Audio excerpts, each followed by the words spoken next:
wild mammals. In this video I'm gonna show you wild animal friendships. Wild animals that actually work together to make their lives easier, to increase the odds of survival. This actually has a name. This phenomenon, when wild animals don't attack each other but actually work together to evade predators, to survive, this is called mutualism. Alright, so let's start with the first one. This is a very iconic friendship. In South Africa, in the South African bush, on the South African plains, there are a lot of big herbivores. Alright, giraffes, elephants, hippos, rhinos and buffalo. When buffaloes are grazing, it seems like nothing much is going on, it seems like nothing is happening. But if you look closely, if you zoom in a little bit, very often you see these little birds sitting on the backs and sometimes even on the face of these buffalo. These birds are oxpeckers, and this friendship is between a big herbivore, the buffalo,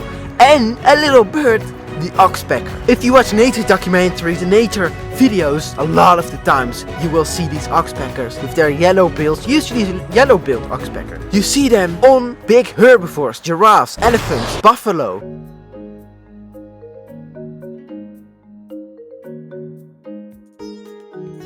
But why? What are they doing? Why are they sitting on there? Are they taking a ride? Are they like a lift to them? No. What are they doing all the time on these big herbivores? For the oxpeckers, these big herbivores mean one thing: food. Food and more food. Alright? Because the oxpeckers eat all the little insects off their backs, off their little wounds. They clean their wounds. They eat all these pesky little insects from their skin. Parasites. Think about ticks, all this nasty stuff. This benefits the buffalo obviously, because this means less chance at infections. So a lower risk at infections and diseases. And for the oxpeckers, it's pretty easy food. But that is not all. The oxpeckers serve the buffalo in another way. Because when danger approaches, the oxpeckers are very often the first one to notice. And when they do, they often fly up in the air and sound the alarm. This gives the buffalo and the other herbivores, but usually the buffalo, a head start against the lions. Because usually this is always lions. I mean,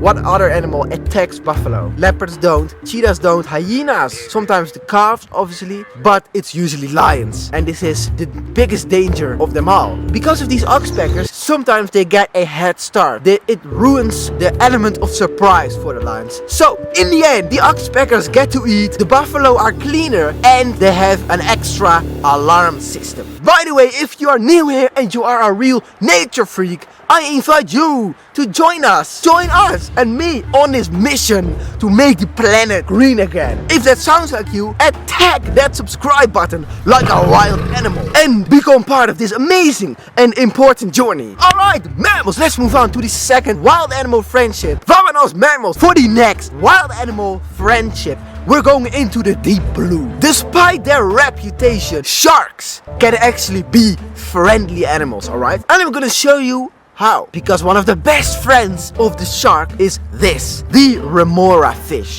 This little fish has built a friendship with sharks. When you look at sharks in nature documentaries, for example, a lot of the times you can see these fish, a lot of these smaller, much smaller little fish. You see them clinging to their bellies. A whole bunch of them sometimes. These are remora fish most of the times. These fish literally live with sharks. They've built their lives to live with sharks. For example, the leopard shark and the tiger shark. The epic thing is, remoras are literally built for this lifestyle with sharks.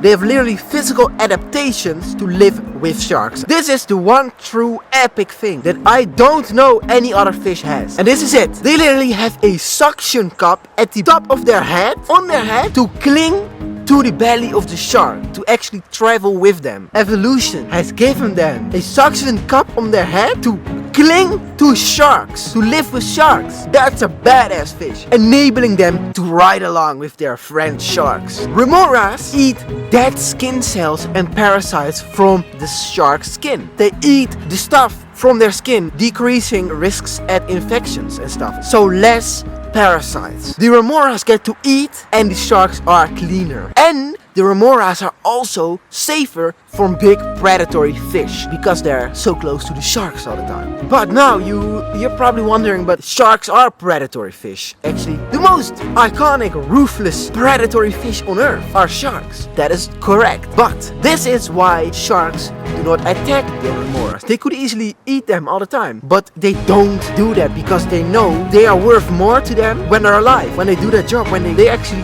clean the sharks. They eat the parasites and the dead skins. They are more useful to them alive instead of as food. And they're probably too fast and too small anyway. They're not worthy of eating. This is how this friendship can exist, alright? So this fishy friendship in the deep blue is about food, protection, and cleaning. Alright, Vamonos Mammals, let's move on quickly to the third one. This is epic. For the next wild animal friendship, we are going to a completely different part of the world. In the beautiful, lush, thick rainforest of Borneo in Southeast Asia. The jungles of Borneo in Southeast Asia have grown here for nearly 130 million years, making them the oldest on Earth.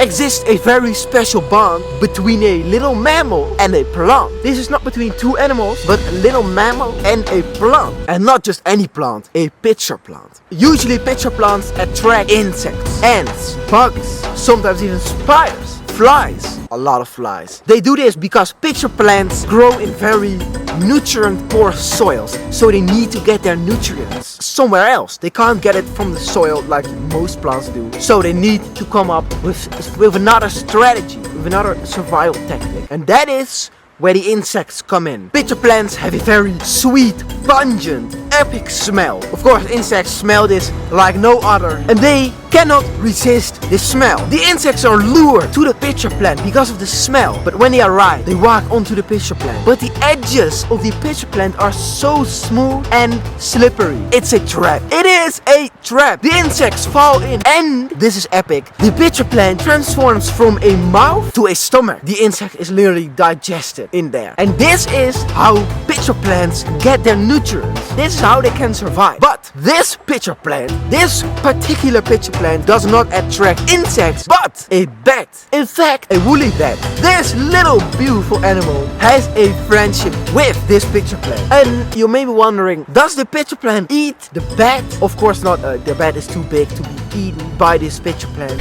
Some pitchers aren't content with just insects. This one eats mice. The mice come along, perhaps attracted by the sweet nectar on the lip. They fall in, they can't get a purchase to get out, they drown, and eventually the enzymes in the pitcher's fluid dissolves the body so that eventually there's nothing left but a bit of fur and bones. But what is the relationship here? What is going on here? The pitcher plant obviously does not digest the bat. However, the bat does fly into the pitcher plant, but not to be eaten, but to find shelter, to be safe from predators, to be out of the rain. The bat actually uses these pitcher plants as a home. And in return for the plant's hospitality, the woolly bat leaves behind a very valuable deposit: droppings. The pitcher provides secure accommodation, and the plant is enriched by its guests' deposits. And this is the nutrients for this pitcher plant. Not insects, maybe by the way also insects. The droppings of the bat are the fertilizer for the plant. So the pitcher plant gets more nutrients in because of this bat. And the bat is safe from predators, hidden away and out of the rain. Alright, let's move on to the fourth and last one for this video. For this one, we're going back to where we started in Africa. As we all know, in the South African bush, there is danger around every corner, with incredible predators like lions, leopards, hyenas, wild dogs, and cheetahs. Nowhere is safe, and especially not for these impalas. This is a very dangerous place, and that is why these two animals have teamed up to increase their odds of survival against these powerful predators. This is a very special bond between impalas and baboons. They are working together to increase their odds of surviving an ambush from these predators. Here, the impalas and baboons mesh together to form one big alarm system that is very difficult to not set off for predators. This is very difficult to not trigger. With all these ears and eyes constantly popped out, constantly watching and listening, it is very difficult, for example, for leopards to sneak up on them. All these predators have a much lower chance at succeeding to make a kill. They basically protect each other. The impalas are safer because they have the baboons, and they're also looking out from the trees. And the baboons are safer because they also have the impalas. But that is not all. There's another way these animals help each other. This is a sausage tree, very iconic tree, and these are the flowers. These flowers are very good food for the baboons.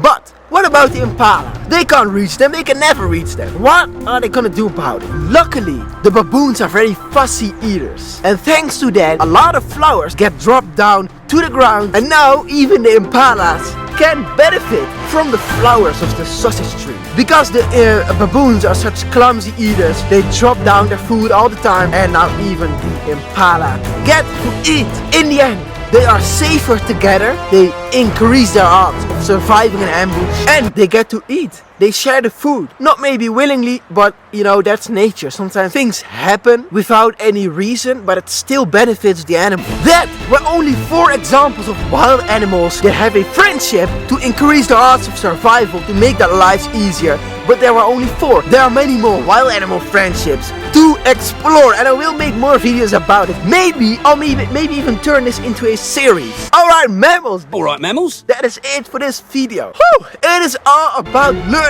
and exploring wildlife and nature, and inspiring, motivating and educating people around the world about nature and wildlife. So mammals, I'm gonna say what I always say. Let's make the planet green again. And I'm gonna see you in the next video. Let's go. 1,